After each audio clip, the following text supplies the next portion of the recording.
kids, welcome to Stylus Rumble rant time thing. Today I'm going to do a little rant about motivation and keeping yourself motivated, getting that next level, setting goals, getting to your goals, that sort of stuff. While I'm talking, I did some Goopy animation last night, so I'm just going to run that in the background. The whole thing took about an hour and 45 minutes. I'll post whatever the speed is, just so you know what's there. I highly recommend Jake Parker's put out a video within a month or so ago called Battling Creative Block, and he really goes through the things that cause creative block in a very intellectual way. He breaks it down into categories and ways that you can go about cleaning out clutter of your life to be in a better position to move forward with your stuff. There are some major factors that are going to affect how motivated you are. One of those is your mental health. It's very important to take care of your mental health. If your life is in shambles, you're depressed, you're not going to be able to really dedicate yourself fully to whatever you're doing if you have that stuff in your life.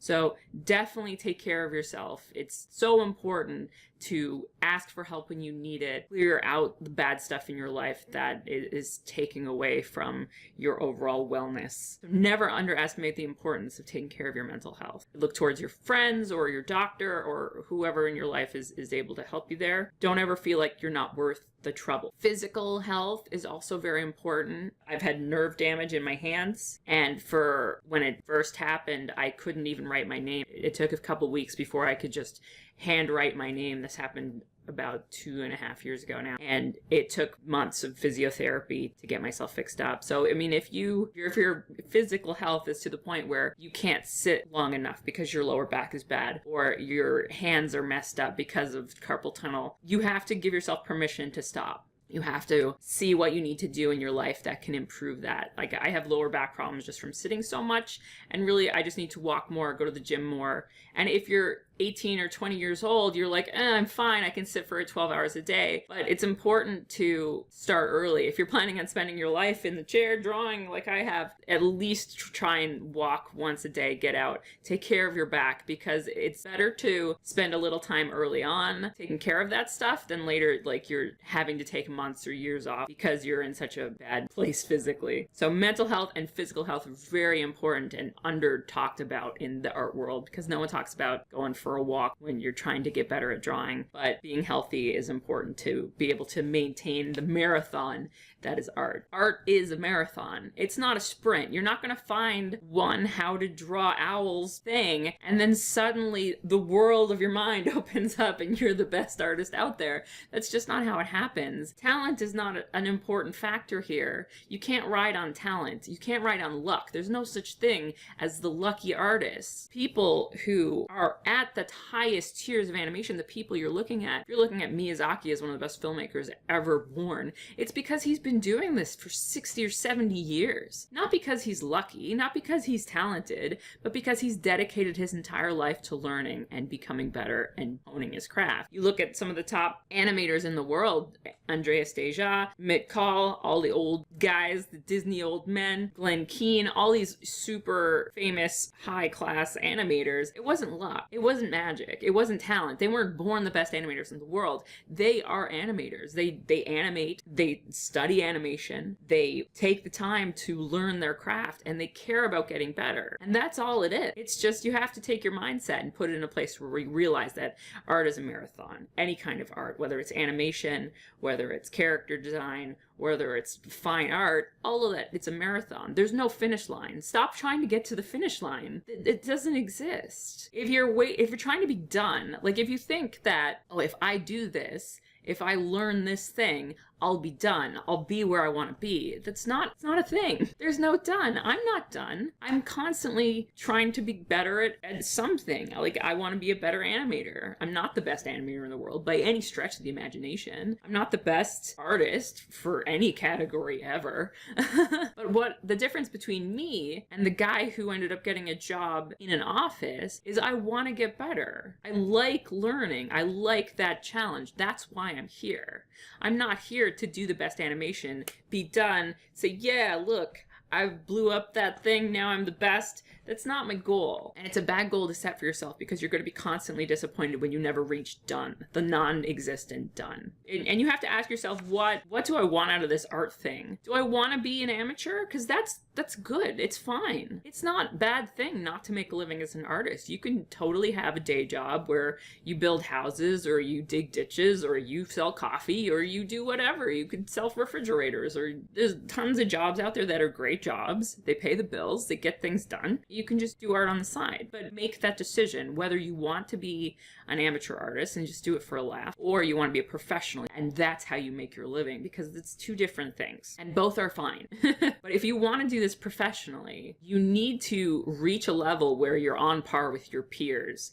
So especially if you want to do something that's really sought after. If you want to be a character designer, a lot of people want to be a character designer. If you want to be a game designer, tons of people want to be a game designer. So you have to be better than they are to get that job. So if you do want one of those high traffic jobs, I'll say, then you have to get to a level where you're on par or better than everybody else that's applying for that job. That's just how it works. So you have to look at your life and see, what am I doing that I can sacrifice to put in the time to get better at art? Because there's no magic button.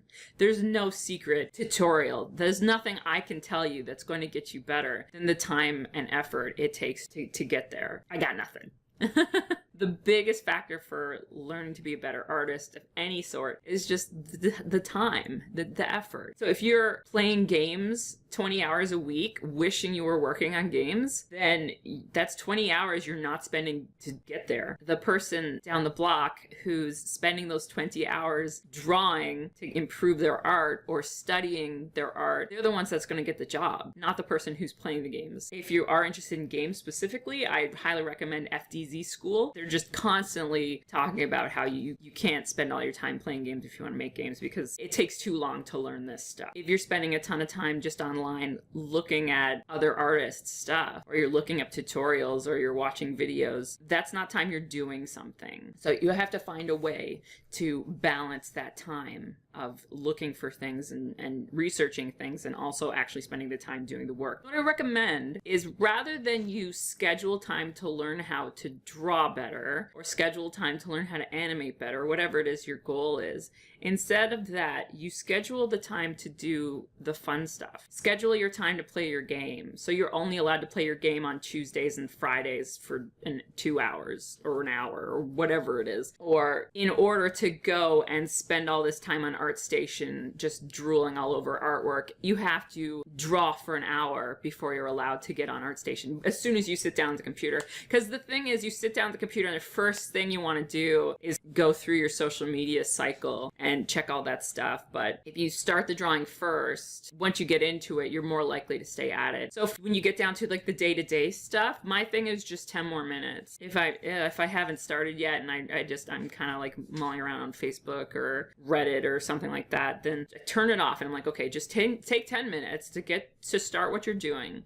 And after 10 minutes, if you can't do it, then go take a walk or get a break, have a snack or something. But you have to put in 10 minutes. Set a timer if you have to. If you're not the type of person who's easily self-motivated, then you need something external like a timer, and set that up. Like, there's nothing wrong with that. And then work for 10 minutes. And if after 10 minutes you want to keep going, keep going. Even after 3 minutes, if you're like, you know what, I'm getting in the zone, I'm starting to like warm up, I'm feeling this, then turn off your timer. Just hide it away so you're not tempted by the buzzer to go do something else. Discipline is a practiced skill. It's something you can improve at. And it's also something that different people do differently. I can do really well in the mornings. If I get up and I start work at 8 o'clock in the morning, I'm good at doing a lot of the technical stuff, the high brain stuff, once the coffee kicks in, of course. And then in the evening, I'd rather do something that's a little bit more painterly or fun or goofy. The logical part of my brain is kind of done for the day. So what I do is every day, I set up a schedule for myself. Okay, I need to reach this milestone for me to be on track,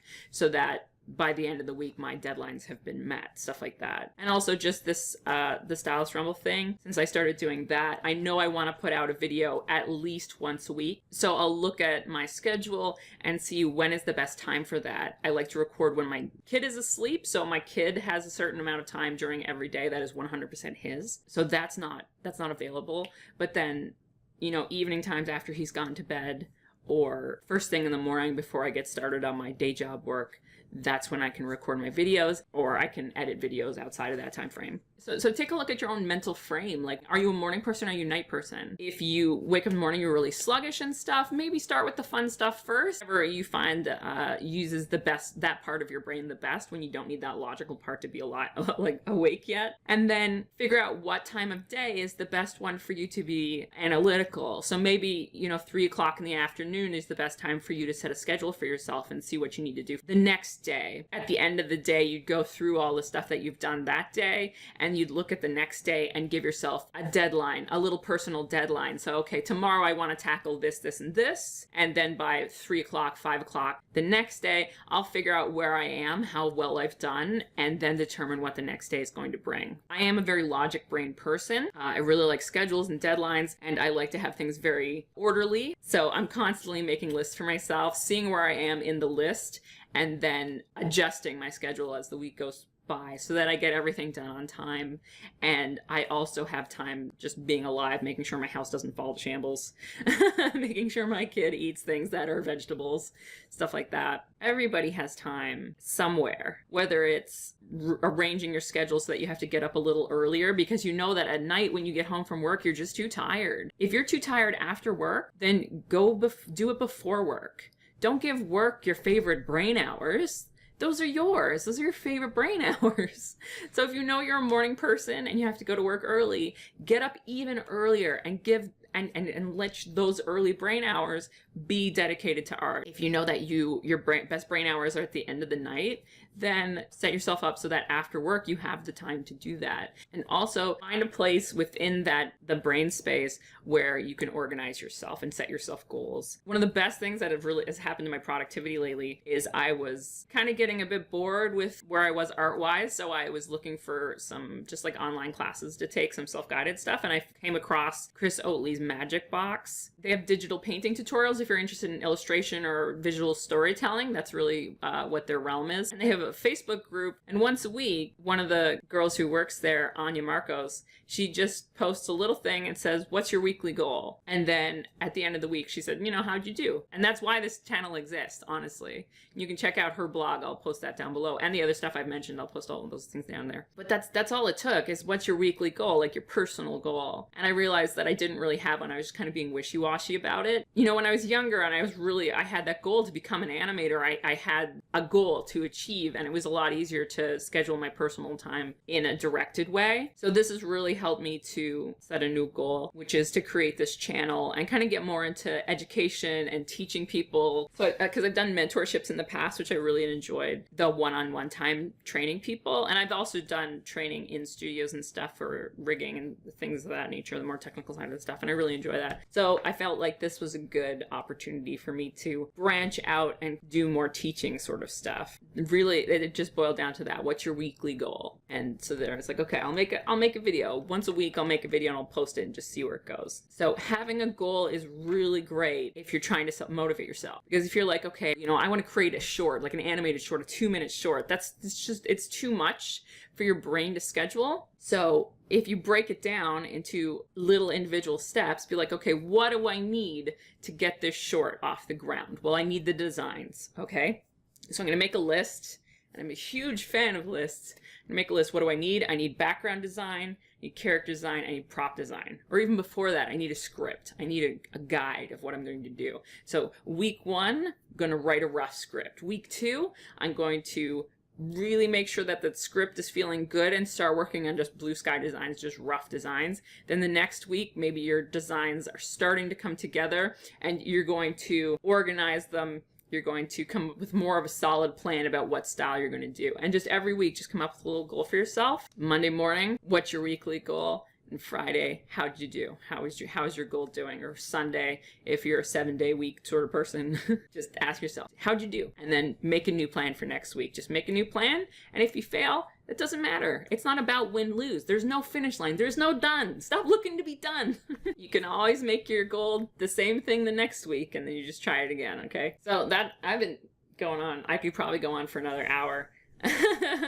Definitely check out Jake Parker's video because he does such a good job of like the analytics about motivation and some of the factors that could be bogging down your life that you can get under control. Get rid of the things you don't need in your life. Games, either cut down or quit while you're learning. Once you got the job, once you got the goal, once you're settled down, you can pick it back up again. But if you're motivated to get to the next level, put it away. TV, total waste of time. If you're leaving the house and you're getting a little bit of exercise, it's good. You need some of that. Just make sure that it's not cutting into the time where you are dedicating yourself to your next goal in life, but go for a walk. Seriously, your back will thank you. And hanging out with friends, definitely being social and having friends and a community of people is worthwhile. But if they're taking away from your goal setting, maybe ration them a little bit. The great thing about going to college was that my friends were all art geeks too. They were all animators. So we'd get together and we'd grab a sketchbook and we'd just sit at the mall and we'd draw, or we'd sit on the subway and we'd draw. So if you have art friends, it's definitely a good thing to do. Use your time together to help achieve both your goals. And then you have somebody to get feedback on. Feedback can be very hard to find if you're an independent. So in that case, what I do is look at other people getting feedback. There are lots of people who do podcasts and videos and stuff where they're giving feedback to other people. Watch those and see what they're pointing out and see what you can take out of that for your own work. If someone's kind enough to give you feedback, what you do is you say, thank you for taking the time to give me feedback. I'll think about that and I'll see how that can help me in the future. You never disagree with them, even if they are jerks, even if they are wrong. Just say, thanks for taking the time. I'll keep that in mind moving forward. That's it. You don't want to discourage the kind people who are, because if someone sees you flaming out somebody who's being a jerk on your page, nobody's going to want to talk, because you're also being a jerk. So don't be a jerk to jerks. Two wrongs don't make a right. Just thank you, move on, and take what you can if you get feedback. Take what works and use it. And if something's unclear, but you think that they have a point, then just don't be shy about saying, oh, like I'm not quite sure what you mean. Do you mind elaborating a little bit? Most people don't mind. Okay, so I'm gonna stop talking. Of course, as always, leave any questions or comments down below. Like, share, subscribe, all those things internet people ask you to do. And go do drawings, go do work, go get better. You can do it. It's not magic, it's just effort.